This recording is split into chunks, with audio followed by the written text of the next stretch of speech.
New ইয়ারের মর্নিংটা আমাদের এভাবেই শুরু হয়েছিল। বছরের শেষ দিনটা আর বছরের শুরুটা ট্রেনের মধ্যে কেটে গিয়েছিল। তারপর আমরা 1 জানুয়ারির দিনে সকালের দিকে পৌঁছে যাই ভাইজ্যাগে। তারপর ওখানে ব্রেকফাস্ট করে আমরা বেরিয়ে পড়েছিলাম ঘোরার জন্য। ওর 2 বছর বয়সে ও যেভাবে ঘোরাফেরা করছে, আমরা হয়তো এইভাবে কখনোই ঘুরতে পারিনি।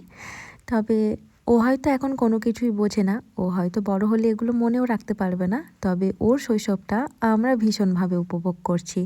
ও যখন বড় হয়ে যাবে তখন হয়তো আমাদের সাথে আসতে নাও চাইতে পারে, বাট এই ছোটোবেলাটা আমাদের সাথে ও যেভাবে কাটাচ্ছে সেই কাটানো মুহূর্তগুলো ভীষণ দামি।